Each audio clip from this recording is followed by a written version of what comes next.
Prime Minister Abdelmalek Salal revealed on the 10th Congress of the FLN he's belonging to the Deen Party. Prime Minister Abdelmalek Salal also avoids giving any details concerning the exact date of the Constitution amendments. And Ministry of Education mobilizes 17,024 police officers to secure baccalaureate exams.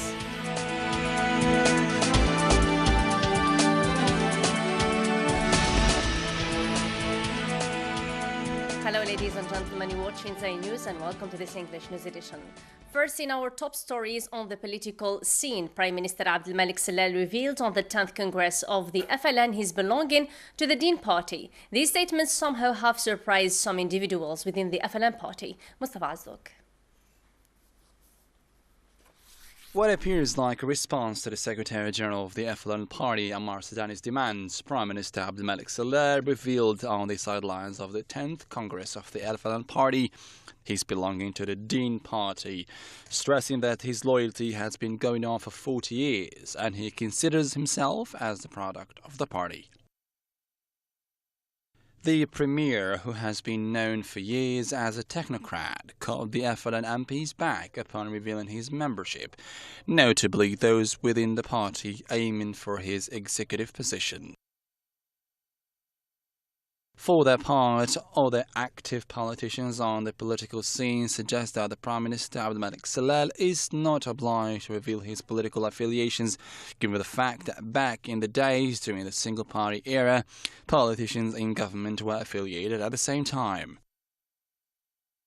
The Premier's latest statements during the 10th Congress of the FLN to address Ammar Sadani's demands will certainly open doors for questions about his role in the Central Committee of the Deen Party. The Prime Minister Abdelmalek Salal avoids giving any details concerning the exact date of the Constitution amendments. This stirred a lot of suspense in the political scene, especially after the recent cabinet reshuffle, in addition to the political infighting at the level of the two largest parties in the parliament, the FLN and RND. Karim Fazakri. Soon was the only word that Prime Minister Abdelmalek Salal uttered concerning the constitutional amendments. The Prime Minister continued saying that the Constitution draft will be sent to Parliament members to validate it. He didn't further point to the exact date of the referendum, for example. Prime Minister, speaking on the sideline of the 10th summit of the FLN party, made the suspense reaches its peak on the political scene due to the recent cabinet reshuffle and the obscurity regarding the time of the constitutional amendments. Much political infighting marked the political scene in Algeria, such as the conflicts within the FLN party, in addition to the rumors spread about the overthrowing of Abdelkader bin Salah as a leader of the RND party and the possibility of Ouyahre's return to head the second largest party in parliament. Furthermore, the adjustment which the President of the Republic made in big national institutions such as the National Airlines Company Air Algérie, Sonatrach, public banks, and the National Company for Publication and Publicity came at the same time as the change at the economic and the political level to appease the social front as well as the political squabbling. Some followers believe that the next step in the government's agenda is going to be the constitutional amendments. However, according to some sources to Dzair News, the constitutional amendment is not going to take place until the next social comeback. Up until then, many speculations are thrown here and there, and numerous questions are raised as to how the new constitution is going to make a half-limping government torn with many social problems any better.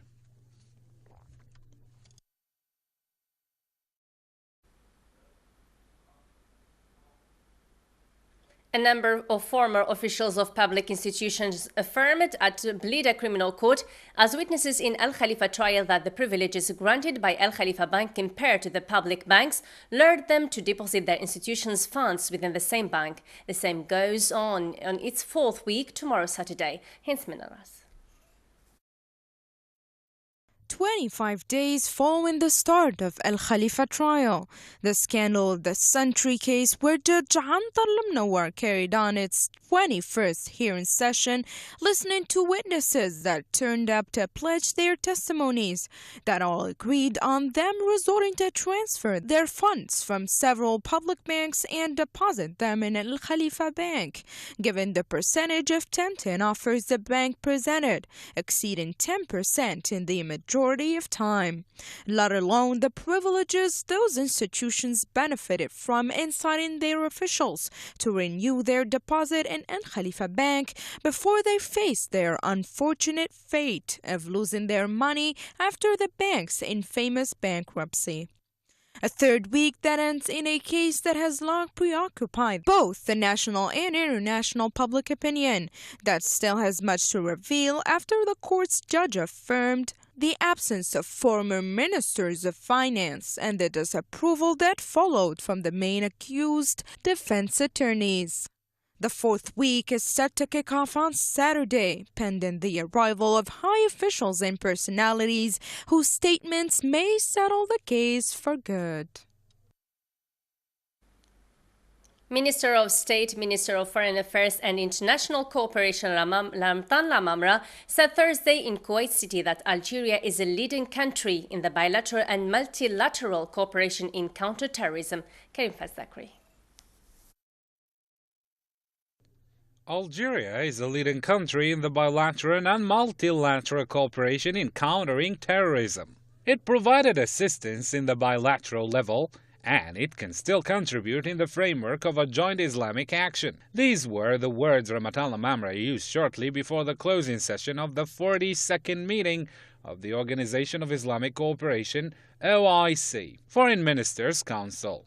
The minister stressed that cooperation in the fight against terrorism is necessary for all, stressing, however, that it is not enough to launch calls for cooperation in this field without any concrete actions. According to him, countries having experience in this matter, such as the case of Algeria, must build a solid relationship of trust with those who can make a great contribution by all means possible. The willingness of Muslim countries to establish an effective strategy has become quite noticeable because terrorism is a threat to all, and the solution to this phenomenon cannot be made by a single state. It all goes down to a collective effort of these Muslim states. Referring to the mechanisms which are likely to materialize this cooperation between Muslim countries, the minister mentioned the conferences to be hosted in Algeria this year, in addition to other meetings scheduled in other Arab and Muslim countries. Ramatan Lamamra cited the recent achievements of the National Popular Army (ANP) in its fight against terrorism. He also pointed out to the efforts of the Ministry of Religious Affairs to disseminate a moderate discourse and implement an education program based on enshrining values of tolerance and respect for human life. He genuinely invited all the brotherly countries to make use of Algeria's long experience in the fight of terrorism. On the bilateral level now, Prime Minister Sellal, who co-chaired the third Algerian-Italian high-level meeting in Rome, stated that Algeria will increase its investments in the energy sector, prompting a historic energy connector to Italy that will increase European energy security. Mustafa Azzok. While in Rome for a working visit at the invitation of Italian Prime Minister Matteo Renzi to chair the activities of the third Algerian-Italian high-level meeting, Prime Minister Abdelmalek Saleh said that Algeria will beef up investments in the energy sector, promoting a historic energy connector to Italy that will increase European energy security. He stated that Algeria will continue exploring an increase in hydrocarbon production, adding that Algiers proposed Rome to create a strategic partnership to increase Italian and European energy security. During a press conference available on the Italian government's website, Saleh also spoke about an energy interconnector to be built between the two countries by a joint venture of Algerian and Italian companies. Saleh added that his government wants to relaunch the Galti gas pipeline from Algeria to Italy. During the third Italian-Algerian summit, the two governments signed 7 intergovernmental agreements ranging from political cooperation to partnership in agriculture and technology. Always with economy-linked news, Algeria has recorded a $4.3 billion trade deficit for the first fiscal quarter of 2015. The whopping figure was released by the country's customs department and reported by local media outlets. Mohamed Barazwan. Algeria, an active member of the Organization of Petroleum Exporting Countries OPEC, reported a shortfall earlier this week. The country's customs department said in its report issued here in Algiers that the figure was a revision of a $3.4 billion surplus it announced last year. The main reason behind Algeria's deficit was a steep drop in oil prices began to crash late last year. This is the first official report to come out of the country showing the adverse impact of the oil price slump on the Algerian economy. Oil and gas exports account for around 93% of Algeria's total exports.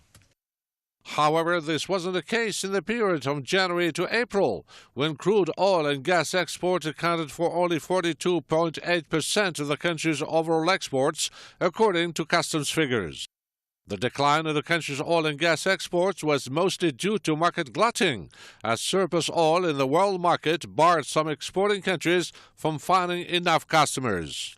In December, a report indicated that Algeria would post a $51.2 billion deficit in 2015 due to the sharp drop in oil prices, and the deficit was reflected in the annual budget bill, which was signed earlier this year by President Abdelaziz Bouteflika.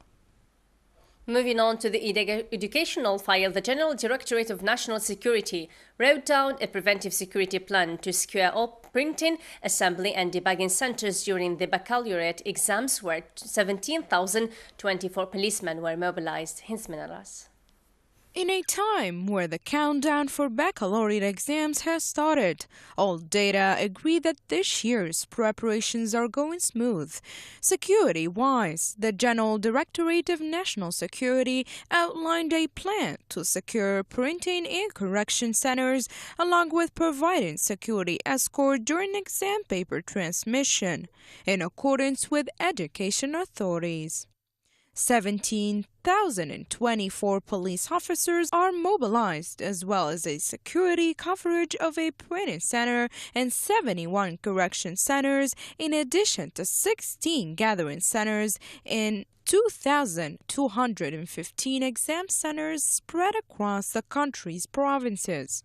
It is worth mentioning that 629,893 candidates are set to pass the entitled exams, in addition to 223,000 free candidates, framed by 163,000 guarding teachers and 55,000 correcting teachers. Earlier this week, Minister of Education Nouriya bin Ghabrit reassured examiners that the exams will compromise the previously taught program, and baccalaureate subjects set to kick off this upcoming June 7th will be drafted according to that.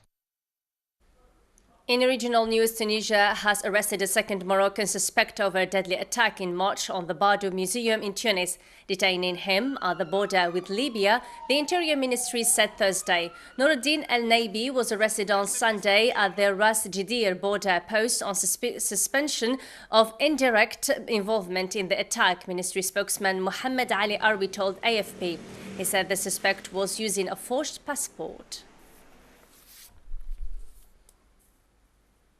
In Yemen, Saudi-led coalition strikes against Shiite militants in Yemen's second city, Aden, on Thursday, and ground clashes killed at least 40 Houthis and their allies, the city's deputy governor said. Residents reported non-stop air raids on Houthi positions across the city amid heavy fighting.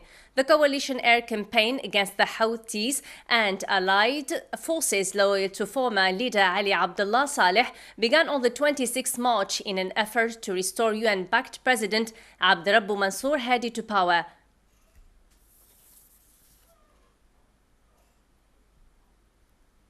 And finally, to wrap it up, members of soccer's world governing body, FIFA, are voting Friday for their president amid a corruption scandal that has rocked the organization and led to the calls for the dismissal of longtime leader Sepp Blatter. The vote comes as the FIFA World Congress meets in Zurich, Switzerland, in unprecedented disarray. Swiss authorities are investigating the 2018 and 2022 World Cup bids, while a U.S. investigation has led to the arrest of leading FIFA officials on corruption charges. Amid calls for this or his dismissal, Blatter blamed allegations of widespread corruption within soccer's governing body on a few and called for those involved to be punished as FIFA works on to build its reputation.